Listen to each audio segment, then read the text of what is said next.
on Chapel Hill, no, they still keeping masks. They still keeping masks. And in the poorer parts of North Carolina, the mask is off. Except for when you're on a bus or like in a large crowd, you got to keep the mask on. Ain't that some shit? What's going on down South Carolina, Jay? I mean, they still got mask mandates everywhere, but they talking about lifting it everywhere soon. It's not really like that. Got anything to do with like the schools? They talking about just lifting it, really. Yeah, I know. Here, like I said, I'm in Maryland, in Prince George's County. I know they said they're gonna. I think they're gonna loosen it up effective tomorrow or what have you. I want to say in Virginia, and I know DC. They pretty much loosened up the mask restrictions or what have you. I was just curious to see, you know what I'm saying, you guys side of town in terms of what they're going to do. So, actually,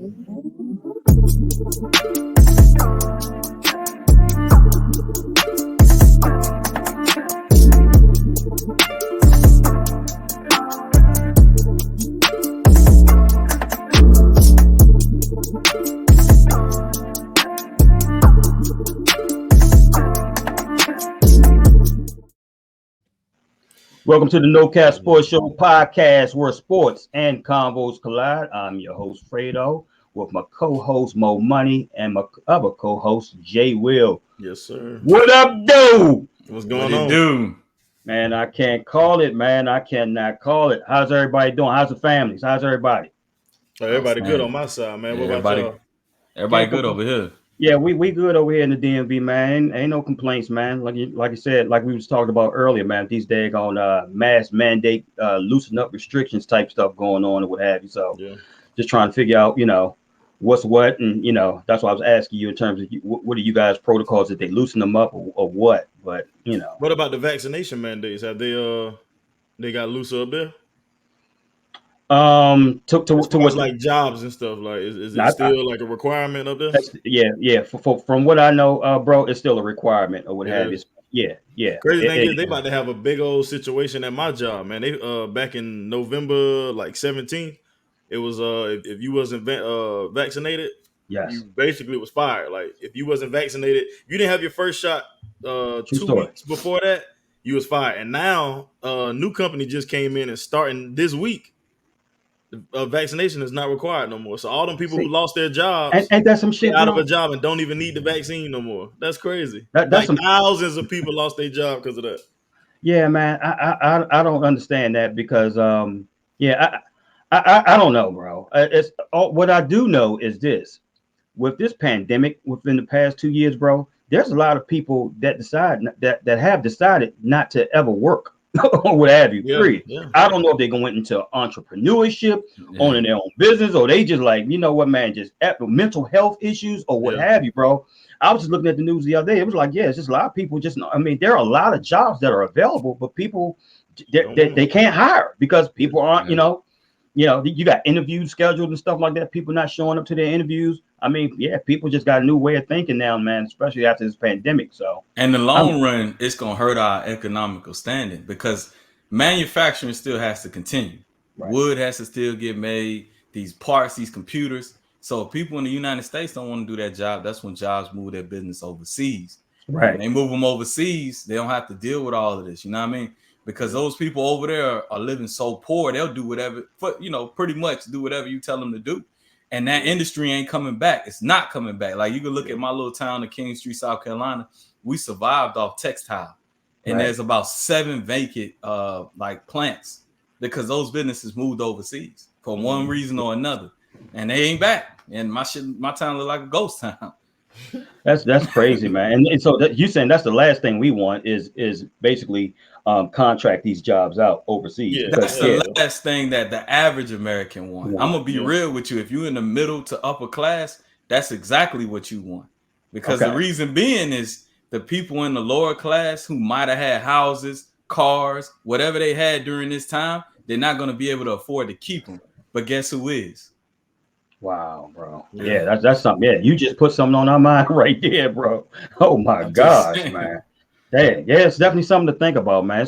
Look, it's crazy times that we're living in at this present time, bro. But you know what? Like I said, I hope and pray we still get through it, man. And hey, but with that being said, guys, it's something that bothered me, right? The other day. I was looking at, I don't know if you heard the show, it's called NBA Today. It's on ESPN. It comes on at 3:00. I think my girl Malika Andrews is the host of that show. Yeah. I love her and Shanae Boudica and stuff like that. They had I don't know if you guys look at female college basketball or you know what I'm saying, or women's college basketball and women's WNBA or whatever. I do. I'm a huge fan. I watch South Carolina. Absolutely. Okay. Absolutely. Sure. Don Staley is doing a hell of a job there, bro. Kudos to her, man. That's my girl right there. But so they had Liz Cambage on there, 6'8" center. I think she played for Las Vegas Aces. Absolutely. She ended up signing with the LA Sparks or what have you. Yeah. So Australian. She was absolutely, man. Yeah, she's a beautiful lady as well. But something bothered me and something I really didn't know. So she was on the NBA Today, and she was just saying, she was talking about the collective bargaining agreement in terms of their league.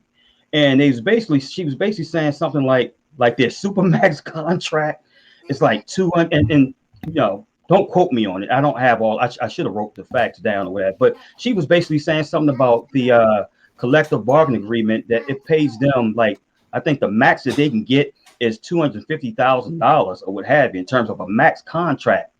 And I was just sitting there, I was just looking, I'm like, are you freaking serious? I mean, I just, guys, I could not believe it. I'm thinking like, you know, like they getting paid, you know, at least $1 million or something like that, or what have you. But I just, you know, she was like, nah, she was just basically putting them on notice, man, saying that, hey guys, we, you know, our collective bargaining agreement, we need to restructure this, whether it's the players union, whether it's the WNBA, how, you know, all forces need to come together and figure this thing out, man.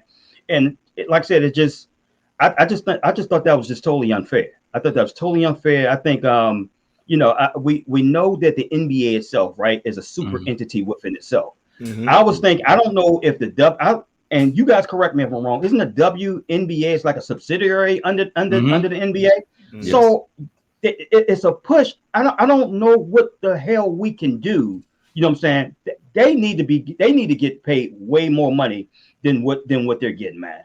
Bottom line, they're getting chump change. It comes down to dollars. Right. I was about to say, you can't pay somebody what you ain't bringing in. You got to bring in money to pay them. You know what I'm saying? Okay. Like, as bad as it sounds, but they don't pack no stadiums or no arenas. You know what I'm saying? Like, they not selling out of a WNBA game for people to come watch the game. So I don't know if NBA players got to try to advertise it more to make people want to go watch it. Yes, bro. You can't pay them what you don't got, and they don't. I don't think the WNBA. That's why they got a short season, because they don't bring in enough money to pay all these players all this money. That's why a lot of WNBA players play overseas and off season. Honestly, I'm gonna tell you where the WNBA messed up. It's almost like they had too many teams at one time. When they first came in, it wasn't that many teams, and it helped with the marketing. And like when I first started watching the WNBA, the Houston Comets was like it. And then the LA Sparks was it. Yeah. And then they started adding all these extra teams in some of these smaller markets, and they don't have the initial fan base to do that. Even in the NBA, now the giant NBA or MLB, that's a better example. Okay. Their smaller market teams struggle to survive, because what gets the NBA and the NFL off is like the average person could just watch it because of the exciting plays that are happening. The NFL is quick. It's 18 games. Boom, we in and we out of there. In the NBA, you see so many spectacular plays done by like metal humans, you know what I mean? 7'1" guys that's going jumping 11, 12 feet. The WNBA don't have that. So what they should have done is they should have just like bowed down to the LAs, the Atlantas. Well, maybe not Atlanta because they kind of fair weather, but those type of markets that are bigger and just load all the talent into those cities and got the eyes on those cities where you could get a population. But when you start playing in some of these other markets, especially Las Vegas, they doing all right, but it's Vegas. You know what I mean? You got the casinos, you got all kind of competing interests, so they just not getting enough revenue. At least that's my opinion. But the product is great. It would be even better though, like it was when we started watching Fred back in like 1998, 96. If the talent was all on one team. Cheryl Swoosh, Teresa Witherspoon, all those guys when they came when they came in, man. Look at the WNBA is fully involved, man. It's a lot of talent, man. I love watching women's basketball. They're more disciplined than men. You know what I'm saying? And I you know, you may not agree or you may disagree, but yeah, just you in terms of women, man. I mean, like I said, they're well disciplined. They're well adverse or what have you, man. Like I said, I really just you don't have to you don't have to tell them twice or what have you. You know what I'm saying? Yeah, it's herky jerky. They get you with a lot of different things that that the men do as well and stuff like that, man. But I really love and enjoy the way they play. But guys, let me ask you this then. Okay, so you're saying it's a market thing. I'm tired of seeing our women. Why do our women from WNBA in the off season have to go overseas and play? You know what I'm saying? Whether it's, I hate to bring this country up, Russia, or whether it's, all these other countries and stuff like that, or what have you, and play and get paid way more money. What can, what I'm saying? What can we do here? Is it something that the NBA can do from a sponsorship standpoint? I don't think so. I think the NBA is doing enough. If you look at You think so, bro? oh yeah, if you look at the books, like the NBA is pretty much back in the WNBA Yeah. as far as monetarily. Like they had a story about it a while ago. If the NBA just like totally took its hands off the WNBA, it would fold. Yeah. The NBA is doing more than they can. Some of it is the players themselves. You know what I'm saying? Sometimes they're gonna have to start mingling, and like you see how Aaron Donald came to a Lakers game. Right. I don't see the spotlight being shined on like even Elisa Leslie coming to a Lakers game. Like y'all gonna have to represent y'all own sport as well. You don't see Tia Cooper and them that I mean, like I said, I see it differently, bro. I see a lot of these cats be these young ladies be popping up and stuff like that events, and then now they're starting to what's the word that I want to use? You know what I'm saying? Express their femininity, if that's a word or what have you, and stuff like that. And hey, I'm all for what have you, but I'm like, bro, it's just like I said, just hearing her say that, man, and it's like I don't know. I just feel like you say they're doing enough. I feel that they're not, but hey, you know what? Maybe I'm missing something, bro. It's just. But Fred, like let's keep it real though. You talking about 250,000 like it's something to sneeze at. You know what I mean? Like they not playing as many games as the men. Like they only play like 40 some games, right? Yeah, they play. So you getting 250,000 40 games. You understand what I'm saying? And then on top of that, you can go over there, like you said, to Russia or any other country and make a couple million. So in a given year, like what they're making, and you got to put it into categories. What is the average female making that may be at the top of her profession? As opposed to because it's not just the WNBA. There is inequality in the world, period, for women. Yeah. So you have to look at it in that sense. But ultimately, the WNBA has to figure something out to draw the fair weather fan in. We talked about the MLB a while ago, and I was the only one. I kept a G with y'all. They lost my fan interest a while ago, and it has nothing to do with the game itself. I think baseball is a beautiful game. Right. It's the way that they just like auction out players. Like I'm a Braves fan, and then I wake up one day, half the roster gone. Right. And the WNBA has some of that too as well. Like we were talking about with the Houston Comets, they're not even a team anymore. But one day I woke up, all the talent was gone. It's like, hey, what happened? Tina Thompson playing with the Sparks. So that's some of it. And like you said, Fred, it's unfortunate, but they got to figure out how to better market their product, because sometimes I don't even know when WNBA games is coming on. True that. Yeah. True that. Yeah. I don't know. I just looked up like about WNBA players playing overseas, and they basically was saying the same thing we said. It was like, I mean, when these big name WNBA players come overseas to these overseas countries and play in their league, it brings way more people. It brings way more fans. Okay. So they're able to pay them. Now they don't make a meal. They say Candace Parker made like 1.5 million in 4 years. But I mean, that's not much difference. But it's just an extra, because I see right here where a lot of like the good guys like that play overseas make probably 13 grand a month overseas, like in good leagues. Wow. These WNBA players make like 8 grand a month, which is like the average salary. That's better than a lot of salaries than dudes make over there. Mm-hmm. But the reason why they can get paid that, and I think they could go play overseas maybe I think they play for 4 months, 5 months or so.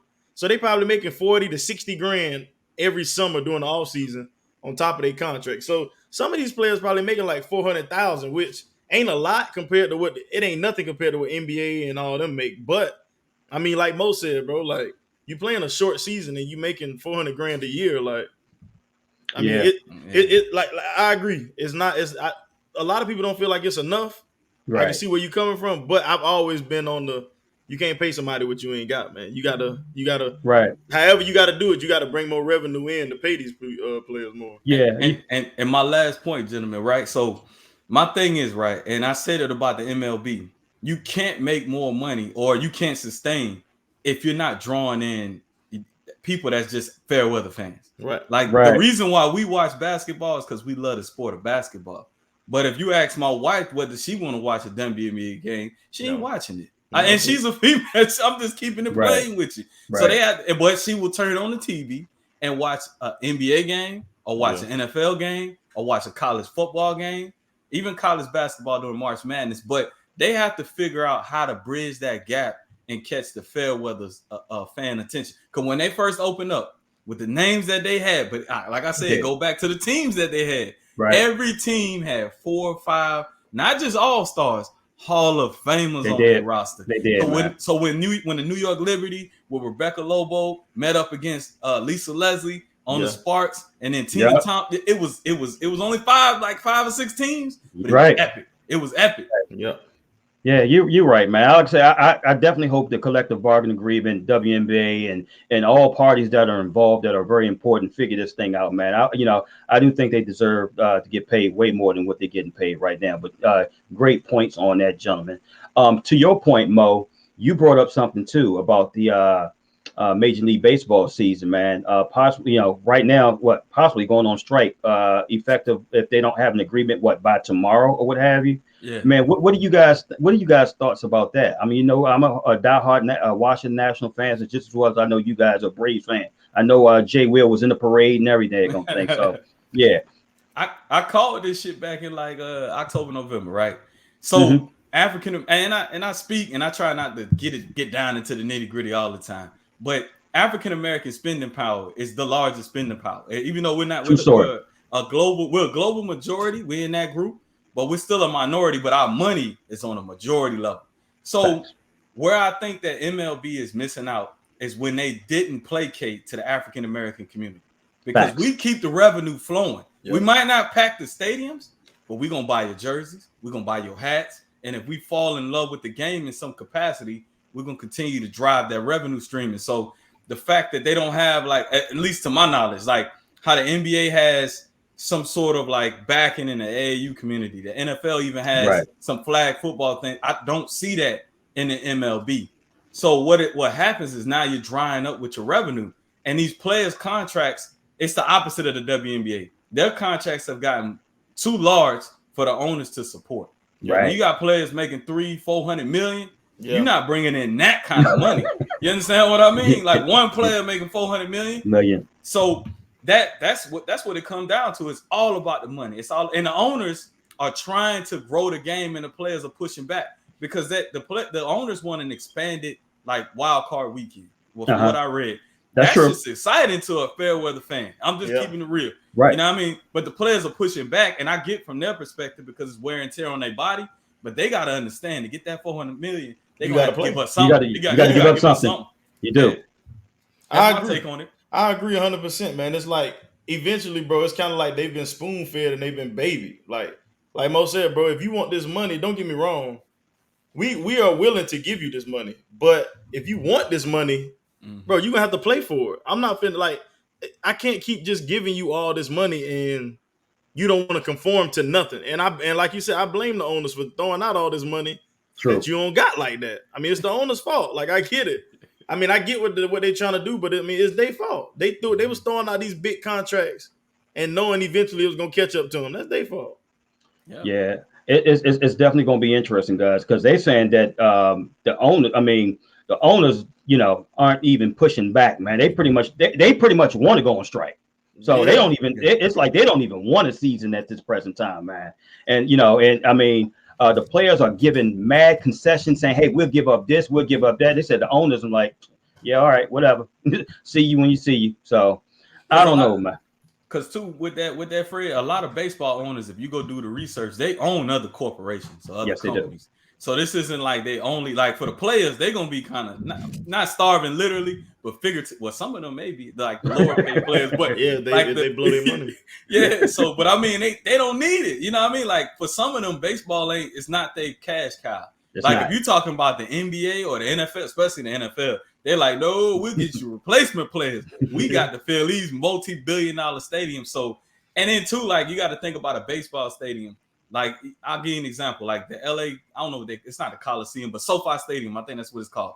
Right. They have boxing matches there. They got other wrestling events. Nobody going to field no baseball stadium like that. Not most of them. Like maybe Atlanta Field, Truex Field, but other than that, like a lot of them places, they just vacant. So baseball missed out too because this was one of the best playoffs I've ever seen in my lifetime. Facts. So I agree. From a marketing perspective, you should have been able to carry that forward because I had just told my wife the other day, I was like, I think I might buy the MLB League pass because it's cheap anyway. But I was like, I think I might get it because, hey, the Braves back, it's looking good, but no season. Y'all ain't gonna have me yet. Here's the problem, fellas. As I stated earlier, what the owners are, like I said, they're not even pushing back. They like pretty much like, it's whatever at this point. If baseball do strike, that's going to be damaging, pretty much crippling to that league. That league is already trying to compete with the NFL and the NBAs and even the NHLs, you know what I'm saying? And they can't because they won't conform. I mean, it's like they won't conform until today's model. Yeah. Everything is old school or what have you. You know what I'm saying? There's no, you flip the bat and stuff like that. Oh, that's a problem. You know what I'm saying? Oh, that's not the way we used to do it and stuff like that. There's a written rule. There's a written rule, a quote unquote written rule book or a letter of a law that you don't do stuff like that. I'm like, yo, you guys got to change your way of thinking, man. This is not 1924, bro. This is not 1956.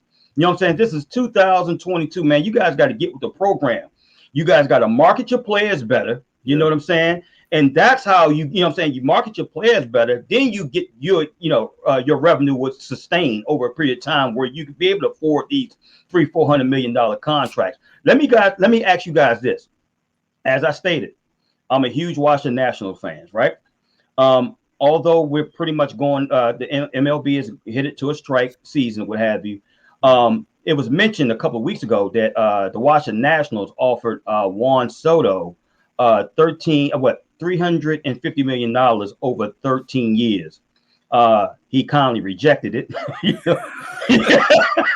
Hey guys, he kindly rejected it, which I somewhat understand, but I was like, damn, man, anytime you can reject $350 million, man. I don't understand that shit. It gotta be some beef. It gotta be some beef going on in that front office with him or somebody, bro. $300-something million. You know what it is, bro? It's Boris. It's no beef. It's Boris. It's Boris. He had it's this super agent. And Boris and the Washington Nationals are pretty much tight. But at the end of the day, when when he represents, when he's a client, when he represents that type of client, he wants to get market rate. So he's saying, why would you take that $350 million over 13 years? You know what I'm saying? When you're up for free agency in 3 years, that can possibly be $500 million, man. So basically saying this, we're going to reject it.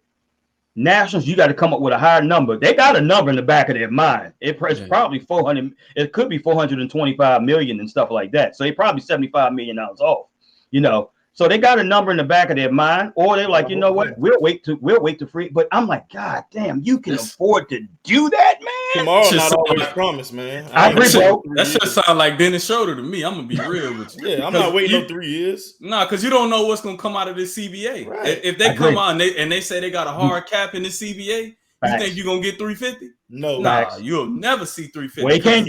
Yeah, there's no negotiate now, obviously, due to Yeah, he should have took it. He should have took it. Yeah, so I don't know, man, but like I said, I think they do have a number in the back of their mind or what have you. Like I said, whether it's 425 million. You remember this guy, Bobby Bonita, right?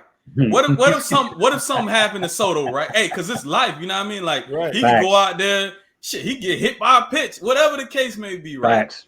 They still got to pay that man every year for the rest of his life. They got to come up with arbitration. I think, like Jay would say, man, tomorrow ain't promised. I'm taking it back. That's $27 million a year they just threw you, bro. Yeah, you coming from the Dominican Republic, man. You know what I'm saying? I mean, come on, man. You gotta, hey, man, he's a hell of a he's my favorite baseball player. But I'm thinking like you guys too, man. I'm like, look here, man. That's life-changing, generational changing type of money, man. And it's life-changing right now. Yeah, don't let don't let your look. Boris is a hardball. I mean, a hard ball agent, man. He's gonna get the best of the best. But I'm like, man, don't let this type of shit sit you back, bro. At the end of the day, hey, for $300 million, he could have bought DR. You know what I mean? You know what I mean? Everything over there would have been Soto property. No bullshit, no bullshit, bro. No bullshit, man. So look here, guys. Hey, the James Harden Ben Simmons trade, man. We saw what James Harden did the other night. You saw what he was doing. What I don't know what the score of the game right now. Killing right now. I know he had 15 and 10 and 5 at halftime. I think he got like 31, 15 and 8 Lord, 5 steals or something like that. You know what, guys? It was, and people look at people trying to figure out, okay, who won the trade and stuff like that. Look at Jay Will, you said it best, and I agree. They both won the trade. They both filled each other's need at the end of the darn day. You can put James Harden in goddamn mid-slugging Mississippi, and he's going to succeed and make your team better, man, what have you. So you got him and Joel Embiid on that PNR, man. It's going to be a nightmare all day, every day, as you saw today and as you saw a couple of games ago when they played the Timberwolves, man. Yeah, that team is built to win. Now, will they win it all? Hey, that's yet to be seen, what have you. In terms of the trade with in terms of the players that Brooklyn picked up, they needed rebounding, they needed outside shooting, and they need a facilitator like Ben Simmons that doesn't dominate the ball. So, and then you got a healthy KD coming back, and you saw what Kyrie did last night. So, hey, it helped both teams at the end of the day, man. What do you guys thoughts? So, Fred, I'm gonna push back just a little bit, right? I'm gonna put something on your mind, right? All the time, I hear everybody turn against the Lakers. That's what happened when people get hurt or they're not winning now. And you can say it's a bubble championship or whatever, but they got one. Right. If you don't win that ring, nobody won the trade. I don't give a fuck how many regular season games they win. I don't care what round of the playoff they get in. They made these trades to win championships. Facts. If you do not win a chip, whoever done, right, it's a failure on that organization. Because both of them punted on their future to a certain degree. Yeah. Because Ben Simmons, right? That's a young man. And if you would have done the right things with him in Philly, that's somebody that could have anchored your team for years to come. Right? And then on Brooklyn's side, let's not absolve them how they got James Harden in the first place. They traded young assets to get him. So both have punted on the future to win now. That's what the Lakers did. That's what a lot of other teams have done it. That's what the Rams did, right? And they both got rings. However they got them, they got them. So whoever don't get a ring, the shit was a waste of time. And now that trade could potentially set both of these franchises back. Not today, maybe not tomorrow. Right. But at some point, it's going to set both of those franchises back years. Well, let me push back on that just a little bit. I agree with everything you said, with the exception of the last point in terms of setting. If Philadelphia don't win, it can set them back. Brooklyn is built to win now and later because, like I said, they picked up 2 first-round draft picks as well. That's the argument from a lot of these so-called NBA pundits. Like, damn, they gave up too damn much. That's why I said Philly got robbed. I never said both sides won. Brooklyn won that trade by landslide. I thought you said that. My bad, bro. I got you won that somebody else. Landslide. I was like, yo. I'd rather gave up Maxey or Tybo or whatever. He was gonna do all that. They gave up Drummond, Seth. You saw what Drummond did last night. And they gave 2 first-round picks. Like, what the fuck? A 2023 and a 2026 or 27. For Harden and Mills. And it's unprotected. Yeah.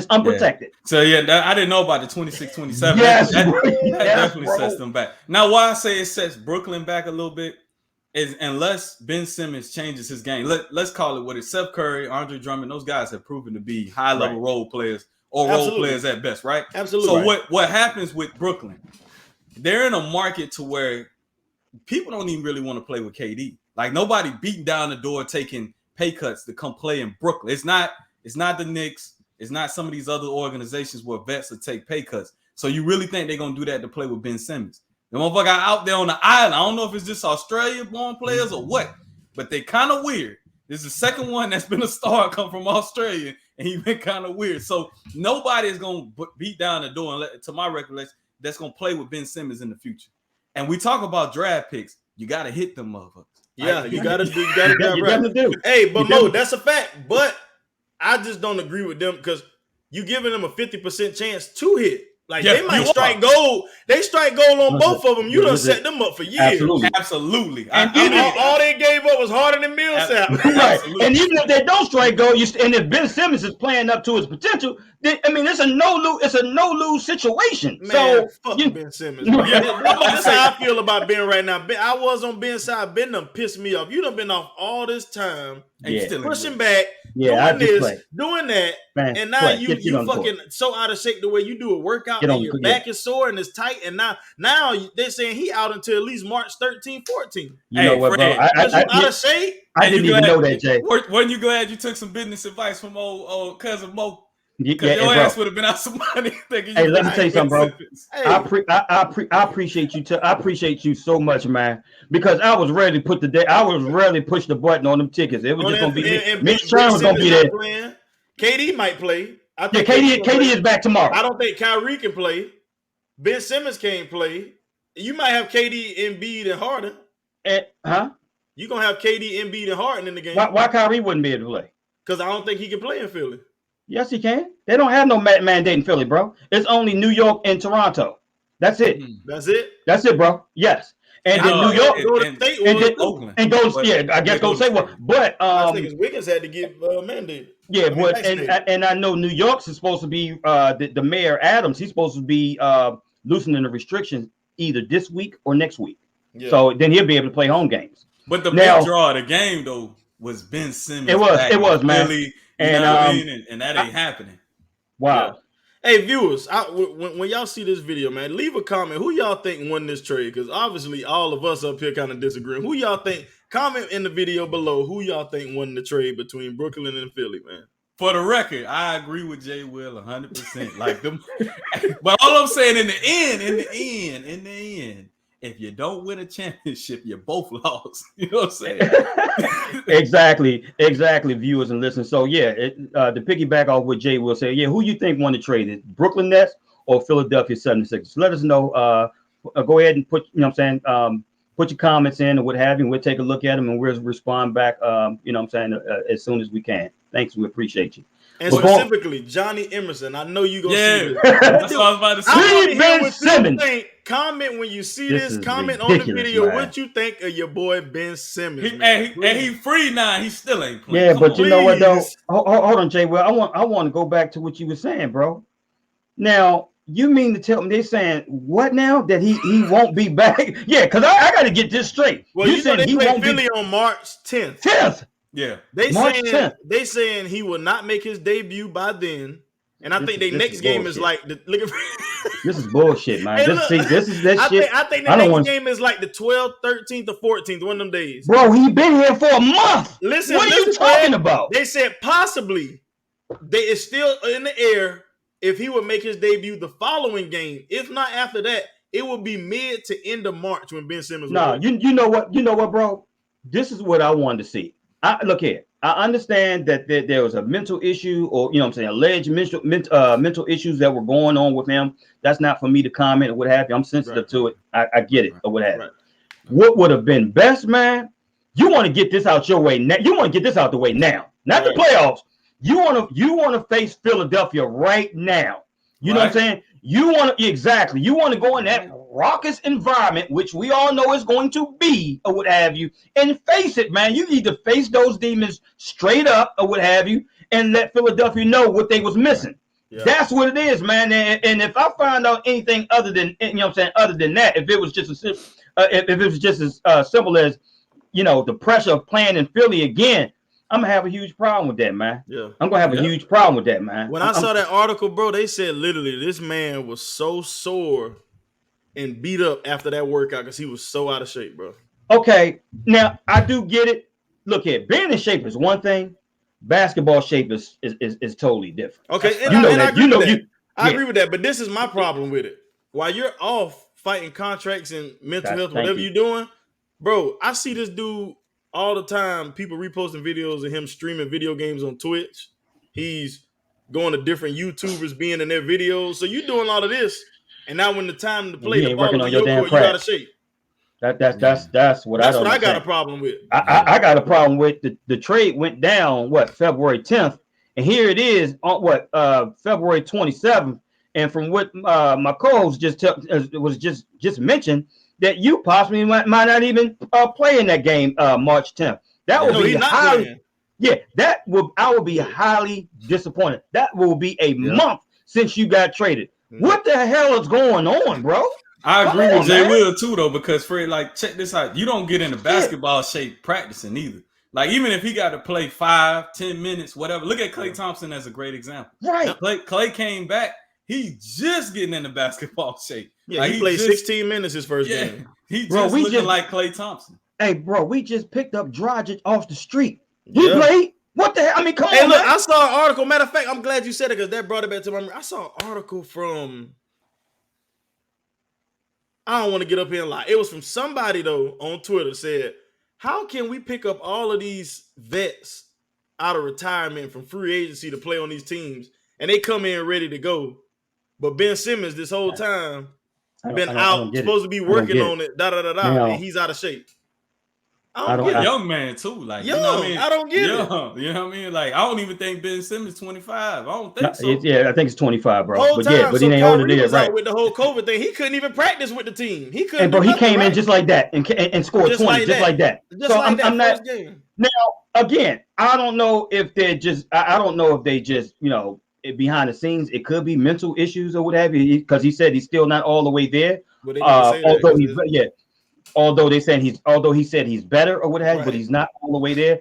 If that's what it is, then that's just what it is, man. But I'm like, come on, man. I mean, you gotta say that though. You know what I mean? As a Brooklyn Nets organization, because that narrative, you don't want that narrative out there. Exactly. No. You see what LeBron did the other day? He came out. He was like, "Look, all them false narratives, kill it. This is what's going on. Right? Is this? Y'all not gonna write anything other than what I'm telling you right now." He said, as long as I can play basketball, I'm going to be a Laker. I'm not going back to Cleveland. He was like, I don't know how the media twisted what I said to make it seem like I'm going back to Cleveland. Which is a great segue, guys. Let's talk about it. Let's talk about it. Good one, Mo. Let's talk about it, man. Because as we talked about last week in terms of the LeBron being narrative driven and stuff like that, what have you, putting out these false narratives or whatever, and then for him to sit up there and dispel that notion this week or what have you. Let's talk about it, guys. What are your thoughts about that? Because it was like I said, stuff that was brought up that was Rich Paul had to speak with the organization and to let them know, hey, these things aren't true. We're willing to work with you. Whatever we need to do to make this happen, to make this work, we're here. We're loyal. We want to make it happen. I mean, what's what? Because from what I was hearing, like I said, Jenny Buss and Rob Pelinka and Kurt Rambis' wife, what's his name? Linda Rambis. They say she's the one that run the organization at the end of the day. It's not Jenny Buss. Jenny Buss and Kurt Rambis' wife are like this. And Linda Rambis really runs that franchise, not Jenny Buss. What have she entrusted her to make certain decisions behind the scenes. So, but that's neither here nor there. But it was said that Rob Pelinka, Jenny Buss, and them just told LeBron and them, hey, you guys got to figure it out. We gave you every damn thing that you wanted. You wanted to make the trade for Russ. We had, we had Buddy Hield right here. We had, DeMar Rosen here. You know what I'm saying? You guys chose to go in this direction. You guys chose you wanted to bring in Carmelo Anthony. You guys wanted to bring in Trevor Ariza. So I mean, there's no more. What more do you want us to do at the end of the day? It's what I'm saying? Face it like a man and what I'm saying, and eat it up. But there's nothing that we can do about it. So what are you guys' thoughts about that, guys? My thoughts is I agree with Jay Wood, what he said last week. We don't know what's true and what's not. You know what I mean? Like at the end of the day, the actions speak louder than words. Yeah. And I also never agree with the narrative that LeBron has any more power than any superstar would yield over an organization. Like a KD, a LeBron, even to an extent, Chris Paul in Phoenix, Steph Curry and San Francisco, Greek freaking Milwaukee. All of those guys in this day and time, the organization is going to consult with the best player. because ultimately you want to surround them with the most talent, right? This is not football where you need 22 people to win. In basketball, you really just need the best 3 players or the best player is going to shine. So that's why I kind of pushed back on that. I never thought that it was all LeBron that brought Westbrook here. Yeah. Obviously, the owner had to agree with it. The general manager had to agree with it, because if they didn't, they would have done what they did at the trade deadline and stopped it. They thought in their heart of hearts, they thought.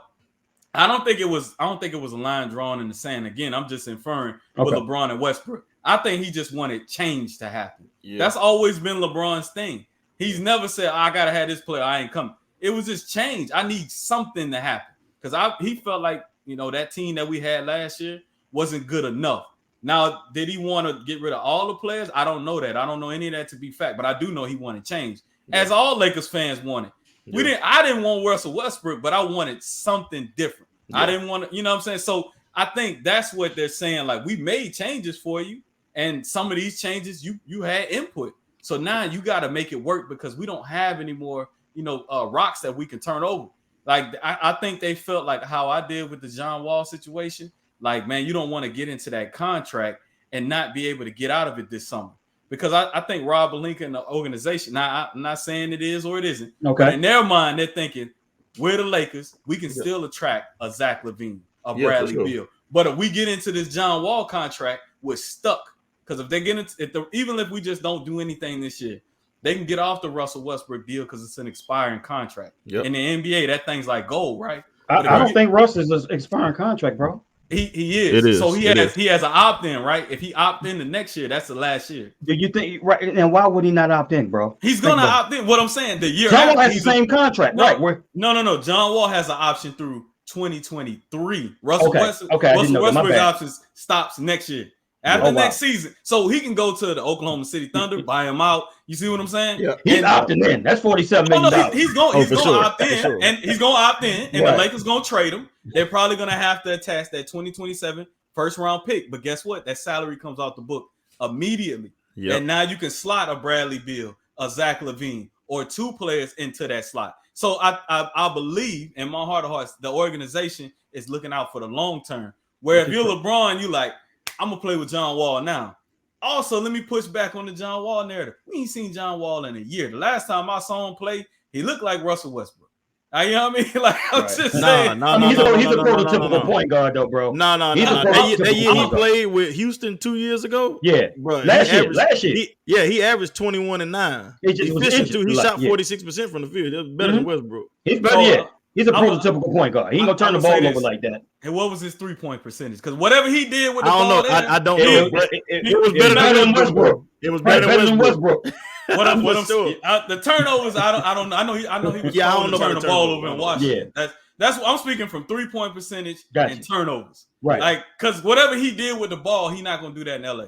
Like, we just have to come to that realization that any LeBron James team, or hell, Magic Johnson, or any type of point guard is not going to play the same with LeBron because he's ball dominant. So if they can't shoot, and when they do shoot, they don't make great decisions, it's not going to work. That's just about. Now, we could have got Christian Wood in return. That's debatable. But if I'm a Lakers and I'm looking at it, right, I'm saying, all right, I might have a chance to star chase one more time. Right. Or if not, you have $47 million to go get next tier free agents. Yeah. So me personally, I think, like Jay Wood said last week, you don't know what's true and what's fake. You know what I mean? Out there with the narratives. So until I see it happen, and as far as the Lakers team that's constructed now, the decisions that you make, you have to live with them. You know what I mean? Right. And like I said, LeBron, he's not going to get true criticism until either he retires or the season is over. Yeah, you're going to get enough criticism, trust me, every single day in June and July when the Los Angeles Lakers are sitting their ass on the couch. Everybody is going to blame LeBron James. So that's just my thoughts on it. My thing was, I mean, like I said last week, and this just proved my point again, like, people just got to get out of the whole LeBron creates his own narrative and take it and run with it, bro. Like, the man doesn't say shit. If the media takes what I said on the surface as here we are again. He said, here we are again when they was in Cleveland. He took a deep breath and said, here we are again. And all of a sudden, it's possible LeBron might go back to Cleveland after the Lakers.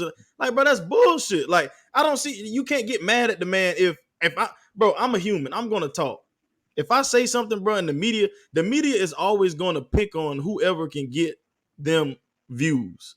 Any ratings, any views, that's who they're going to pick on. LeBron is the face and the household name of basketball. Like, let's be real. It's other great players in the league. I'm not saying he's the best right now. That's not what I'm saying. But if you think of basketball, you're going to think of LeBron James. Like, bottom line, you're thinking of. So if I'm a media guy, I'm going to pick on whoever's going to get my media, whoever I work for, whoever's going to get me views and ratings, aka LeBron James. If I can talk to LeBron and get him to say anything, any little thing he say, I'm going to twist it.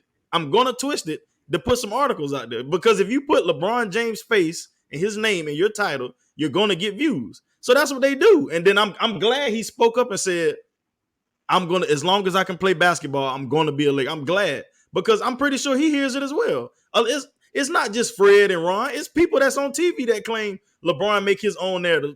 That man don't make shit. Now, if he get up there and say, hey, I feel like it's a possibility if this don't work out this year, I'll go back to Cleveland, then you can say something. But if the man said, here we are again, and the media and the news turn what he says, you don't have an argument of saying LeBron creating bullshit narratives, man. I look here, bro. I agree with your sentiment. However, he does create narratives, man. He does. And hear me out, guys. And hear me out.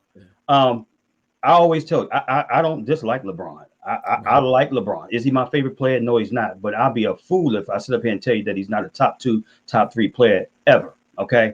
Right. He sat up there and said the other day, if you just listen to it, right? And he's being honest in terms of leaving the door open to go back to Cleveland. You know, hey, it's a possibility. I'll never close the door and stuff like that. You know, okay. Your guys like your Brian Windhorst, you understand what I'm saying? That used to be a reporter, you know, used to be what LeBron James, just like him, like his own carrying reporter or what have you. And his mom taught him in high school. Brian Windhorst's mom taught LeBron in high school. Then there it is, bro. Okay. And then you got Woj and all these other, you know what I'm saying, NBA aficionados and stuff like that or what have you. They not making this shit up. They getting this shit, you know what I'm saying? They getting this shit from behind the scenes. I'm not saying it's Maverick Carter. I'm not saying that it's Rich Paul or what have you, but they getting this information behind the scenes, man. And look, you know, I'm not saying it's necessarily LeBron, but his teams put stuff out there or what have you, bro. Only thing I say about you guys, especially you, Mo, I know Jay Will is a Laker fan, right? And I know you are a LeBron fan. I'm a Lakers fan first. Okay, Lakers fan too. Okay, bro, my bad, bro. Okay, I just try to get. I just want you guys, and you guys hold me accountable too. That I need to look at things objectively or what have you. Right. Just look at everything for what it is. He could have shut this shit down when it first came out. You know what I'm saying? And I just, you know, and then you look at, and then just to go to another subject, like with Cleveland, LeBron James, as good as he is, or what have you, I'm sorry, as great as he is, he does hamstring your franchise. Yeah. He did hamstring, you know what I'm saying, Cleveland Cavaliers. They went on a luxury tax, year in and year out for him to get him with everything they want. He left. Okay, that's cool. He got him a championship. They had to rebuild again. Now, just think about it. If he wanted to go back or get traded or go back to Cleveland, whatever, do you know how much, like, in terms of what they would have to give up? You know what I'm saying? So, and then you look at now with the Lakers and stuff like that, you know, in terms of what we just talked about. Giving him everything. You wanted Anthony Davis. They got Anthony Davis. Right. You wanted Russell Westbrook. They got you Russell Westbrook. You know what I'm saying? You wanted Walton to get fired. They got rid of Walton. You know what I'm saying? I mean, they've done everything that they wanted you to do. And it's like, yo, it's not enough, man. I just want you to take accountability sometimes. Like, you know what, guys? Let's do a press conference. You know what, guys? Look here. I'm gonna go ahead and dispel all the rumors right now. You know what I'm saying? I know we haven't been playing good. Blase. I take full accountability for what's going on or what have you. The Lakers have been tremendous to me and my family. They've given me everything that I've wanted or what have you. Their main, you know what I'm saying? Their main thing is you know, is to win just as much as I want to and stuff like that. Yeah. You don't see that, man. When shit get bad, whatever, it's just seems like he just hides behind it or whatever. The Russell Westbrook shit. I had to check myself, man. I was drilling Westbrook ass. Yeah, he can't shoot, he can't do this and stuff like that. I'm like, okay, yeah. Although Westbrook wanted to come to LA and stuff like that, LeBron, You have one of the highest basketball IQs in American freaking history. I still can't believe to this day that he pushed for this damn trade. It's like I'm in a dream. I'm like, bro, was you coked out? What? I can't believe you made this. I can't believe you signed off on this move. You and Anthony Davis. It makes me look at him different. You know what I'm saying? From an IQ standpoint, the shit never matched. I don't get it. It's like eating peanut butter and collard greens. This shit don't match Fred, at all. Let me ask you this. Let me ask you before you go any further. Okay, so first I want to touch on what you said about Brian Windhorst and Woj and them putting this stuff out. Bro, like we said, that's not from the horse's mouth, Fred. That's not from LeBron. Woj, they're credible, bro. So any little wind of anything, they're gonna put it out. Like these guys are wrong. Woj also said Kawhi Leonard was 99.9% a Laker, and he was wrong. Yeah. Like, so all this stuff that they say, don't get me wrong, they're credible, but it don't make it gold just because Woj says it. Woj is just a credible guy that gives you leadway on something that can happen. Just because he said it don't make it true. I don't see why LeBron would say Cleveland is a possibility, then turn around a week later yesterday and say, I'm going to be a Laker as long as I can play basketball. Like, it does not make any sense. But he said that, though. So what I'm saying is, where did he say it out of his mouth? It was reports that he said that. You never saw LeBron say, me going back to Cleveland is a possibility. If you saw it and can send me the article, I'll apologize firsthand. I never saw that article. I never saw that article. In quotes. That's the key. That's the key. Yeah. Right? I never saw that article. If you take any type of literature or English class, if it's not in quotes, right? It's just hearsay. Because I mean, they're not willing to stand on that. They got to quote LeBron James. But to piggyback off of what Jay Will just said, and I'm going to let you finish your point, Jay Will. Man, if I put LeBron James on the front of this title, now we'll get sued like motherfucker because he didn't say it. But if I say that No Cap Show said, LeBron said X, Y, and Z, we're going to get 1,000 clicks, man, 1,000 views because that's what's hot.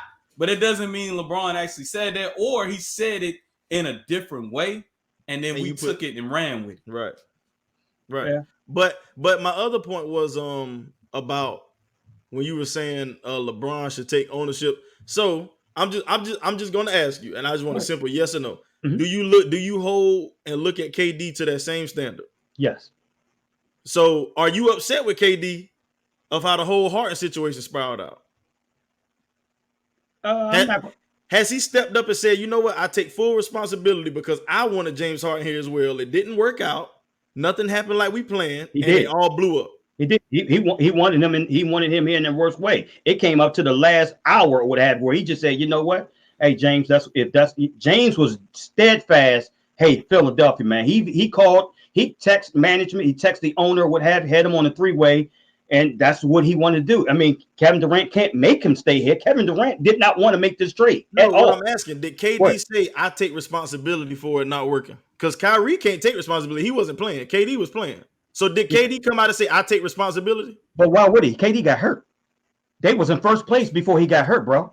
If you bring up another scenario, I can answer that. But in terms of this particular analogy, I mean, they was in first place, bro. KD got hurt. He tore his MCL, and he's been out for 4 weeks. And they was on a losing streak, and shit just all broke loose.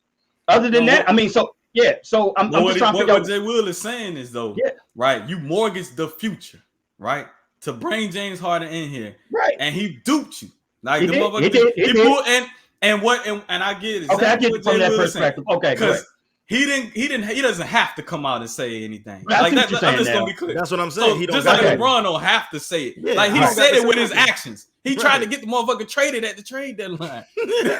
That's where all this is coming from. Right. I don't got to. Like, and look, and that's what I'm glad Fred said that. Fred said, hey, look, if that's what you want to do, bro, do it. Like, it's the same thing. LeBron is like, look, bro, like, I want this motherfucker gone. I tried it. It didn't work. Let's get this motherfucker up out of here. Like, I don't got, like, bro, like, my point is, KD, and I'm glad you said, KD doesn't have to say shit.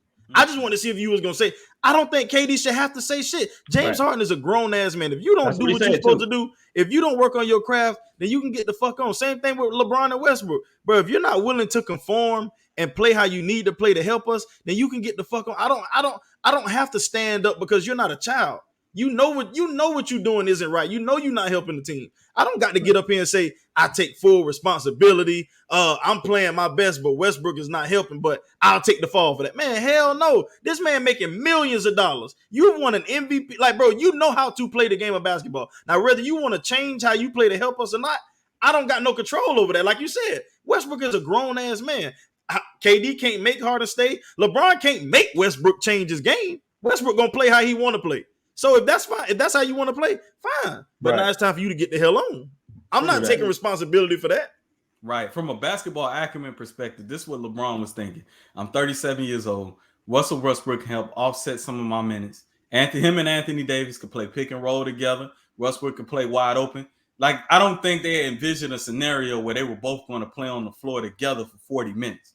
But nobody, and I saw it because I saw it like last year, but I haven't been a fan of Russell Westbrook in the last 3 to 4 years. I thought since he left Oklahoma City, he wasn't the same player that he was. And I think a lot of Oklahoma City had to do with, this is your team. Let's roll it out. We can live with your mistakes. Yeah, you can do whatever you want. Right. Because you're the only superstar in town for the most part. Right. And then he kind of conformed with Paul George, but it didn't work as much.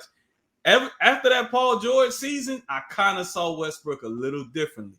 And I saw him as a player, and it's no knock to him, but it's the truth. If he's not in a situation where it's him and like David Ruffin in the Temptations, I don't think he can play on a team where there's other superstars like that. At this point in his career. Now, Young Russ, I give it up to Young Russ, but I call it like I see it. Right now, I didn't think he was a superstar at that point. Like, he had to go back and find a new game. But I'm gonna put something else on your mind. I know y'all talk about his shooting percentages and everything. There's no way LeBron thought he was gonna miss this many goddamn layups. I'm just keeping it playing. Yeah, that's a fact. Now the layups, bro. That's 100%, man. Dude missing layups, dunks. Like, bro, it's almost to the point where, like, bro, you doing this shit on purpose. Like, you be dunking on motherfuckers. You done dunked all these years, and now you missing all these dunks and damn layups. You jumped that damn high. And the ball over at an alarming rate too, bro. I mean, I was like, but hey, I told y'all before we went live and doing the preseason, I told y'all when Fred and Ron, and I remember this, y'all told me I was tripping to give it some time. Because I said preseason is when you work on your shit. The shit that you're weak on, you work on it. And that game, he had like 15 turnovers. And y'all was like, oh, man, this is preseason. He's out there bulls. I was like, listen, bro, if you're known to be a turnover machine, you do not have 15 turnovers in a I don't give a damn if you playing pickup. You do not have, because that's your time when you work. If I'm terrible with going to the left, preseason, pick up, it don't matter. Every time I get the ball, whether I go anywhere or not, I'm working on trying to go left. I'm working. Bro, this man was just out here just throwing that bitch away. And I was like, bro, that shit scares me. And y'all was like, hey, man, it's preseason, Jay. You being a little hard on him. I'm like, listen, bro, I'm telling you. Hey, I just never saw him as a prototypical point guard, period, man. No. I look here. I always thought that even at Oklahoma, man, I was like, yo, Harden should be the one. Yeah. I would have Reggie Williams. Is it Reggie? No, what's Reggie Jackson? I'm sorry, Reggie Jackson at the one. He's not your facilitator like that. He's not. He plays one way with reckless abandon, and that's just what it is. And he ain't changing for nobody. And that's enough. That's another subject for another day, as we've already been there and done that and talked about them and stuff like that. Hey guys, don't forget to subscribe to our No Cap Sports Show podcast channel via YouTube. Make sure you subscribe, like, share. Go ahead, tell them, Jay Will. Hit that goddamn bell. Turn that goddamn notifications on, man. Every time we post a video, you'll get the notice. There it is. Yep. Hey guys, let me ask you guys this, man. While we talking about LeBron, what are your thoughts about him saying that he wants to play until his son, you know what I'm saying, or play with his son or what have you? I love it. I love it too. I like it. If you're able to keep your body going that long, bro, and perform, first of all, for me, the dude is performing still at a great elite level. Like, bro, he's averaging 28, 7, and 8. Like, that's damn some Miami Heat years. Like, he averaged them numbers in Miami. So I feel like if he's still helping the team at this rate, because honestly, if you put LeBron on Milwaukee, they're the favorites for the finals. So it's not like he can't help a team win a championship still. He's just I don't know what it is. He just stuck on playing with the Lakers. And I get he got a house in LA. That's where his kids are growing up. Cool. But if he decides that he want to go somewhere, if he wants to team up with another guy that needs somebody, they can go win a championship right now at his age. So if he can keep his body going for this long to share the court with one of his sons, bro, I would love it. I ain't even gonna lie to you. They don't got to win shit.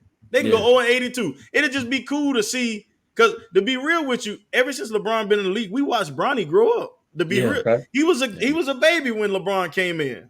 Bryce wasn't even thought of yet. It was just Bronny. And to see him be in high school and now possibly they get to play together, I would like it. I don't care if it was a player that I hated. I would like to see them play with their child. That'd be dope. Okay. Yeah, I mean, because growing up, Fred, the image in my mind is seeing Ken Griffey Jr. and Senior playing together. It was memorable. And at the time, Senior wasn't that good. I'm just gonna keep it playing. He was doing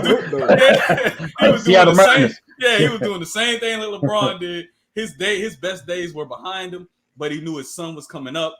And also, if LeBron can play with his son, I think he would be able to mentor him that season or whatever. Yeah.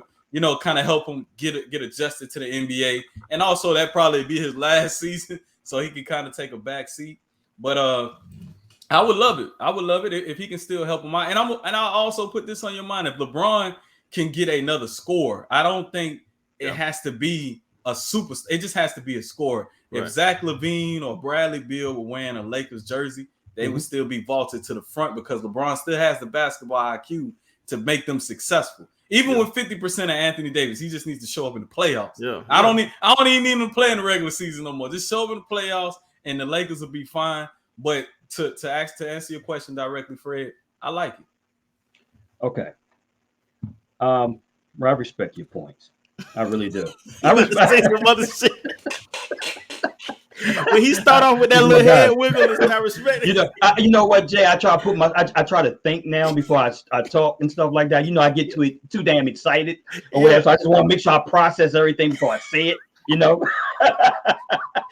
But I'm gonna say this, guys. You guys are fanboys of LeBron. Yeah, I get it. I'm a fanboy of KD. So it is what it is. But I try to get you guys to look at things from an objective point of view. I'm gonna keep hammering that till the day I die, man, with you guys, man. Look here. I'm gonna start off by saying this.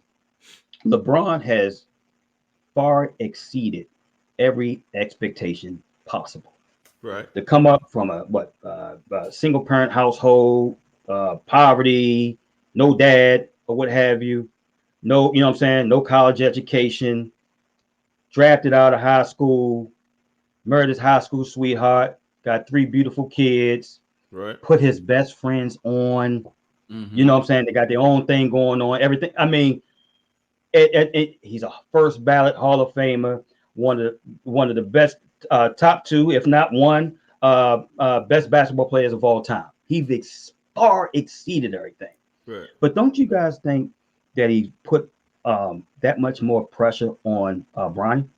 But you know what I'm saying, by saying that, I want to I play with my. Hey, look, it's all good. It's all good that you want to play with your son, but hey, I want to, what I'm saying, I don't want to retire. I want to, I want to leave. I want to play 1 year with my son. What if your son he may not make it to the NBA? Your son, right? Oh, okay. Go ahead, bro. Go ahead. I'll let you interject. I'm glad you said that. Before you keep going, I look at it a little differently, Fred. Okay, fam. Go ahead. You said you feel like he put a little bit pressure on Bronny. I feel like LeBron is using his power to get his son straight to the league. The reason why I say that, I don't like that. And I don't like that. That's what it is. But I it. feel like that's what he's doing. Because if my son doesn't play as good, any GM will pick up my son because they know if you draft my son, I'm going there. So any GM gonna be like, "Oh, I get LeBron to come here for a year. Let's draft Bronny. Let's draft Bronny." I don't want to be drafted on my fault. Look, if I'm not good enough, I'm not good enough. I've been drafted. I've been drafted. That's what you say. Are you serious? That's what you serious, man? So hold on. All right. So if Donald Trump, right? He's where are we going with this? Hey, Donald Trump, right? He's a trust fund baby, right? Didn't he get his money from his dad? All right, so what's wrong with LeBron getting his son paid? Hold on one other second, right? The Kennedys, right? We talking about Robert and John. Didn't they start their political backing off of their father's contributions? This has been going on for many years. How the hell you think Jeannie Buss get the Lakers? She didn't get it off her good looks. Her dad established that. It was passed Jerry down, Jones, bro. Stephen Jones. Right, passed down. So what is being passed down? So you're using your influence, bro, right, to get your son drafted. Your son probably about to, okay, hold on, bro. So you mean to tell me if LeBron, let's just say, okay, right now, Bronny's what, top 40, top 35, either 34 rank or 40 rank. Yeah, if that, or what have you. So let's, you know what I'm saying? So let's just say that, you know what I'm saying, he plays for Duke or what have you 1 year or wherever he goes, Ohio State or whatever, you know what I'm saying, doesn't live up to expectation. So now now a GM is supposed to sit up here and think, okay, and which you're right, Jay Will, and it may happen. Like, you know what? It's gonna happen. To get LeBron here, you know what I'm saying? I'm not thinking about Bronny, but to get LeBron here to bring in my franchise, it's gonna bring us revenue. You got the father-son combo and stuff like that. Look here. I mean, I'm not a fan of it, bro. It is what it is. You know what I'm saying? It is what it is, but hey, the Ball brothers, that LeVar Ball did it for his son. I was bro. You know what I mean? Like, just about to say that. I was just D'Angelo Ball. Elaborate. He ain't that good. D'Angelo Ball is not good at all. and Leangelo, the man. No. And he played for the Hornets just because of LeVar Ball. Right. Yeah. And you see where he's at right now, right? He got a shot. But he got a shot is what I'm saying. Whether Bronny get cut or not, LeBron is going to get him to. LeVar Ball got all three of his sons to the league from being an idiot. He used his power in the media. He used his brain power. He mind fucked everybody. Right. And he got all three of his sons. Now, two of them are NBA material, but he got all three of them a shot because he knew how to manipulate the media, Fred. Bro, Bronny, you and I both know, all of us, we both know Bronny is not going to be no free agent. Bronny is going to be picked in the first round, possibly a damn lottery pick. Which, you know what I'm saying? Which is played, bro. Are you? He got to be good enough to get picked in the first round. Listen, lottery pick. Somebody just gonna pick him up. I'm just throwing it out there. But listen, guys, I'm throwing this out there. I said that it's a possibility. Yeah. The reason why, because if you look at one of these poor strict franchise, Orlando, or you know what I'm saying, or you know, Sacramento, or what have you, that can use it from a fan base standpoint, they're looking at it from a marketing standpoint, bro. And to bring in LeBron, you know, you bringing LeBron's like a plug and play right then and there. I don't give a damn, he's 40 years old. But he's still getting, you know what I'm saying? He still got a chance to make your franchise that much better. But think about it though. Oh, my fault. Go ahead. Go ahead, bro. Go ahead. I just don't think a GM will wait. If Bronny's not that good, I don't think they will waste a lottery pick on him. Because at the end of the day, surprised. I mean, because you're still only going to get Bron for maybe 1 year and then he's gone. So I don't think they're going to shit away a lottery pick just to get LeBron for 1 year. But I will say, these teams who have a pick in both rounds, you're going to pick your first pick if Bronny isn't that good, and your second pick, regardless of who you have on your draft board. I don't give a damn. I'm going to get Bronny James. The first team who are capable of using wiggle room to get Bronny will draft Bronny. I promise you they will get him. And don't let him be an ounce of good in college. Okay. He's going to go in the first round. Okay. Look here, bro. I like I said, I totally understand what you guys are saying, you know, but look here, man, these organizations, bro, like I said, these unsuccessful organizations, they will sacrifice a year, they will sacrifice a year or two or what have you to bring in a LeBron. Because do you know what that does? From a marketing standpoint, generating dollars for your organization, you know what I'm saying? Your arena, concessions and stuff like that. They like, fuck that damn lottery pick. We will take advantage of that. We will do that if it comes down to it, bro. So don't be surprised. I'm not saying it's going to happen. So one quick point though. Bronny James is the number 30 player in the 2023 class. That's still impressive, bro. It's a lot of players in the country that's playing basketball. Right. So if he can take that and get with the right program and elevate that, it is what it is. But I'm just gonna put it out there, Fred. We ain't talking about no scrub. Like Bronny James is balling for Sierra Canyon, one of the most recognized programs in the country. So LeBron ain't just out there endorsing his son. Michael Jordan never said that shit about his sons. Because they weren't that good. Yeah, they're right too. They weren't that damn good. That's what I'm saying. And LeBron ain't saying that about nobody else, right? He know what his son capable of. You know what I mean? He recognized greatness to a certain extent. So he know my son probably good enough to make it to the league. Now he not saying I'm gonna play in the All-Star game with my son. Oh, maybe we could be co-MVP. Just for him to get there. He's saying make it to the league. Right. He looking at it just how LeVar did it, bro. If LeVar got his sorry ass LiAngelo there, I can get Bronny there. Hell, D Wade got his sorry ass son in the G League. He did. You know what I'm saying? So why Bron can't do it? I'm not mad at it, bro. It just, you know what I'm saying? It's like, bro, you put that much pressure. Okay, what if he doesn't succeed? Right. You know what I'm saying? I'm just looking at it from a father-son stand. I'm looking at the whole totality of the picture, bro. That's all I'm looking at, man. The pressure there, his last name James, his father first name LeBron. The pressure's there. Because the pressure was on Michael Jordan, them son. On Marcus Jordan. I mean, ain't nothing you can do about it. The pressure was on Scottie Pippen's son that played in you just put that much more pressure on it now. The pressure was on Gary Payton's son, who just elevated himself. Right. He just added gas to he just added fuel to the fire. Here's the thing, though. I don't know. LeBron know how his sons is built because he ain't speaking on nobody else in his family but his oldest, right? Right. So he know how his sons is built. He know how they wired. That's the same with LeVar Ball and his three sons. Yeah. He talked to LaMelo a little differently than he talked to Lonzo and LiAngelo. I had to check somebody on social media the other day. It was actually on TikTok where it was Bronny had a game. I don't know if he was playing against DeJuan Wagner's son. I think it's DeJuan Wagner Jr. Don't quote me. I think DeJuan Wagner. I think he's one of the top juniors in the country, probably number one.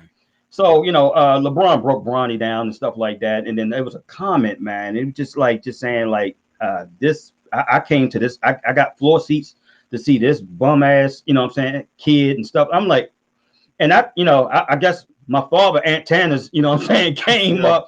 Daddy Antanas came. I'm like, bro, with all due respect, bro, well, who the hell are you? Then you shouldn't have bought the tickets then. Right. He's a kid. At the end of the damn day, you act like you talking about goddamn John Wall or Brad Bill or something, man. I mean, he's a kid at the end of the day, bro. Let the kid be a kid, man. Yeah. So that's just a high school game. Hey, I know you remember Lenny Cook, right? Yes, I do, bro. So Lenny Cook gave LeBron the business. He sure hell did. Camp, right? Mm-hmm. And Lenny Cook ain't make it to the league, so that's just high school. You know what I mean? Lenny Cook didn't make it because of Lenny Cook. Well, I got you. I'm just saying he cooked LeBron, right? Right. He cooked a lot of people. Shea Cotton was another one, right? Cooking everybody. You know what you know about Shea Cotton, bro? Shea Cotton was another one, right? So he was cooking everybody. Where from Mo? Man, Shea Cotton, I think, ain't he from DC area? Nah, Shea Cotton from Cali. No, he's from Cali. From California. Yeah, bro. Oh, yeah. Because he played with Paul Pierce and Barry Davis. You sure did, bro. There you go. That was back when videotapes was hot. So you got the tape. You got them tapes when them Adidas camps and that. But anyway, what I'm saying is that dude cooked everybody. It was an Adidas camp. A young Paul Pierce was there. A young Kevin Garnett was there. And Shea Cotton cooked them all. But he make him to the league. So what are you saying about Bronny, man? It's enjoy the game, man. It's high school. Right. Yeah. Hey guys, hey viewers and listeners, don't forget to comment, on this podcast right here on this particular segment. We love to hear what you got to say, man. We really looking forward to it. You want to really interact with you guys with that. So please do not forget to comment in terms of the subject matters that we just discussed today. We love you and we appreciate you. All right. So but hey guys, look here, man. Look here, you're absolutely right, man. I agree with you guys' points. It's just like I said, I just didn't want. I felt like he put, he just put that much added pressure, on his son. But I get it at the end of the day. Look here, he's using this influence, to do whatever he can for his son or whatever. But before we go though, I got one question for y'all. Go ahead, bro. Debating this earlier this week. I'm gonna save mine for last. I want y'all to name y'all top 5 NFL defenders of all time. NFL, any position? Any position. Your positionless list. Your top 5. All right, my top 5. Okay. Lawrence Taylor. Okay. Reggie White. Derek Thomas. Okay. Sean Taylor. All right. Ray Lewis. Nope, I'm sorry. Not take Ray Lewis. Deion Sanders. Sorry, Ray. Okay. Sorry, Ray. I'm sorry, Ray. I put you on 6. I'm going Lawrence Taylor, Reggie White. Lawrence Taylor, Reggie White. Probably 3rd, I'll probably put Deion Sanders. 4th, Ray Lewis. 5th, I'm gonna put Aaron Donald. I'm a new school dude, man. That's cool, bro. Okay. Hell yeah.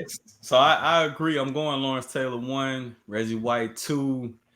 Derek Thomas 3. Man, Derek Thomas was unstoppable. I'll go bro. Deion Sanders 4. And then I'm gonna surprise y'all with my fifth guy, man. And I can't even believe I'm gonna say it, man. I'm gonna put Charles Woodson up there. There's nothing wrong with that, bro. That's your list, right?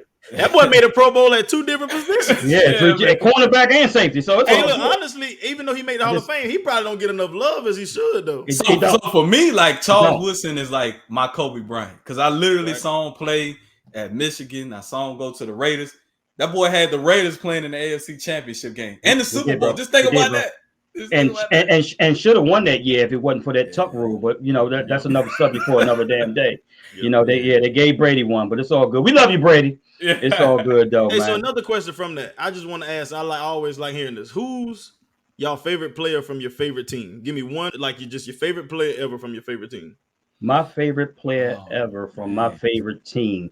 Man, it's actually a toss. I got Sean Taylor. I got Daryl Green. You only can pick one, Fred. Damn, I know, bro. You gotta pick one. But man, I love Sean Taylor, man. I love Sean Taylor. I like Sean Taylor too. I love Sean Taylor. Like, he the only not the only. Y'all got like 3 or 4 players, but he up there as far as players I respect. Doug Williams, B. Mitch, Brian Mitchell, Dexter Manley. Yeah. Well, I put, for me, because I'm a new school, right? I love Santana Moss. Ain't no wrong with that, bro. Santana and Clinton Portis. Until Clinton Portis did that bullshit he did, I love Clinton Portis. Yeah. But Jay Will, he right Shout out to you, Troy Aikman. Yeah, man. For my generation, right? Troy Aikman was the Pat Mahomes. He was the everything. You know what I mean? Like, if Jerry Jones didn't fuck it up, he probably had 5 Super Bowl rings, man, maybe 6. Because we had the team in the 90s, but Jerry fucked it up. And he don't get enough respect either. So I'm going to say it one more time. Troy Aikman, they don't put his name up there with all the other great quarterbacks, although he got 3 and some others have 0. Right. Who's yours, Jay Will? I asked this and I don't even got a damn definite answer. Okay. I would say, man, my favorite Cowboy. Now, this don't mean he's the best. Right. And Too Tall Jones. My favorite Cowboy. My favorite Cowboy is probably Dez Bryant. Oh, okay. Right. That's my favorite Cowboy. Yeah. It was out of him or DeMarcus Webb, but I love Dez, man. Now, favorite to watch, like to just purely play the game, Roy Williams. It take your head off. Started that horse collar rule. He was entertaining as hell. You can get his ass. He was out. He's playing out of coverage sometimes. You can get his ass deep, but if you get his hands on, you're over. No form tackling. That boy gonna put that shoulder pad in your ass. For all y'all out there, go YouTube Roy Williams hitting Brandon Jacobs in the hole. Yeah, I remember that. And Brandon Jacobs was a big dude and he ran hard. Hold on. I remember Sean Taylor. What's this wide receiver that you guys had back in the early 2000s? I think he caught a drug charge. So you talking about Sam Hurd? There it is. Yeah. Put that man over. Was it Sam Hurd? It was either Patrick Creighton or Sam Hurd. It was Patrick Creighton. Yeah, man. Yeah, man. That was damn Drew Bledsoe. That was Drew Bledsoe. Drew Bledsoe set him up, man. Yeah. Yes, he did. Y'all think Sean T would have went down as one of the hardest hitters ever if he had more time to play? I'm not going to say hardest hitters, but I will say this, though. Best safeties. I would say best safety ever. Because, the hardest hitters, man. Hey, go look up Cliff Branch. And look at Jack Tatum. Look at Jack Tatum, Ronnie Lott. My pop showed me all of them. Steve Atwater. Man, say it again, bro. Yeah, my pop showed me them. Yeah. See, my pop said he think Ronnie Lott is the hardest hit of all time. That's what he said. Jack Tatum too, man. Hey, Jack Tatum paralyzed somebody, didn't he? Yeah, Daryl Stingley. Daryl Stingley. Hey, but look, I looked it up. They said Jack Tatum was just like a super dirty hitter, though. Like, they said Ronnie Lott was a clean big hitter. They said Jack Tatum was like, he hit you hard, but he was a little dirty with it, too. I like that, though. They say Ronnie Lott was just straight up, just straight up. Booming your ass, like it goes back. So Jay, and I know we got to hurry up and go and stuff like that, but it segued in terms of what I was trying to convey. Anything you guys, I know where you're going. You guys, I can't type with you guys. Okay, you guys type 15 paragraphs. By the time you type and send out a text, I'm still deleting on my last. I do not delete it by the time I finish, man. I said, man, you know I talk faster than that damn time. You know I can't take. Hey, I only imagine because we'll be done send 10 messages and Fred respond to the last one. Fred be like, fuck it, I'll just wait and I'll just bro, respond I'm to like, the last yo, message. man, what these niggas on MacBooks or something? I can't type that damn fast with my little fat fingers, man. I can't do that, man. Hey, Fred, and I'm in the gym on pre-workout 7:30. I'm in the gym. That pre-workout flowing. I'm like, absolutely. So I can't remember what we were talking about, but Aaron Donald. Okay, we were talking about Aaron Donald, but we was talking about today's football opposed to back then, right? When Stephen A. tried to make the argument that it's harder for Aaron Donald now because of the rules are so you can't hit nobody. And remember, you were saying, well, it was harder back then because anything went, anything goes. Man, because like I said, bro, you got offensive linemen gouging your eyes out or what have you. What is the call that you know what I'm saying when you're like underneath the helmet and stuff like that or what have you? Oh, unnecessary roughness, grabbing the face mask. Right. That stuff was legal back then. You was getting away with a lot offensively and defensively or what have you. That's what I was trying to convey. Mo changed my point. Mo changed my point where he said them defenders had to watch out for getting chop blocked and all kinds of stuff. You can't do that now. Yeah, man. Not to mention, Jay Wood, back in the day, right? Stick 'em was like a big thing. So offensive linemen would coat themselves and stick 'em, and you would get stuck to their ass. And then Lester Hayes used to do it. Yeah, I remember my favorite offensive lineman, one of my favorite, Larry Allen and Eric Williams. Eric Williams used to wear a club, like literally a club. Like he used to wrap his elbow up and he would club the shit out of the defenders. Like he would just take his arm. That's a big game. That's a big game. And he never felt none of that. Absolutely. And that was like common too. So if you go back and look at any of them 70s eras offensive linemen, they all would like be wrapped in this white gauze, and it was like they had a cast on. Yeah, man. It was like gladiator. Now let's be clear. I'm not one of them old heads that's like, all right, the game was better.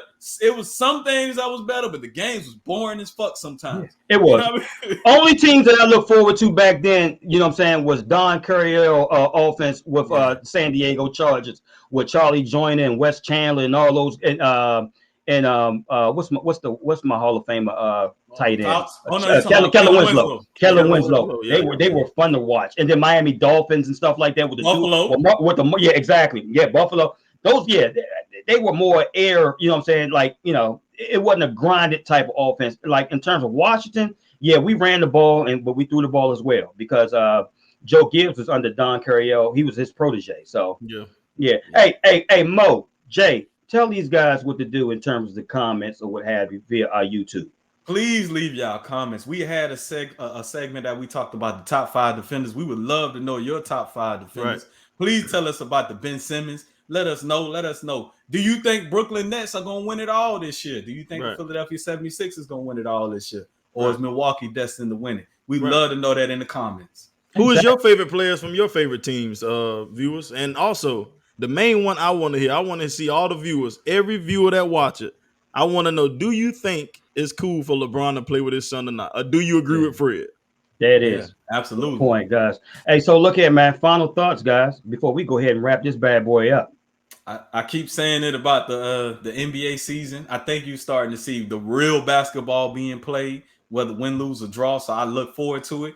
And y'all know what time it is. It's about to be March Madness. Yes, and y'all, y'all look for that promo. It's coming soon from our podcast on that March Madness promo. Yes, sir. Absolutely. Yes, I agree with Mo, man. I think it's been like the best year of playoff sports, period.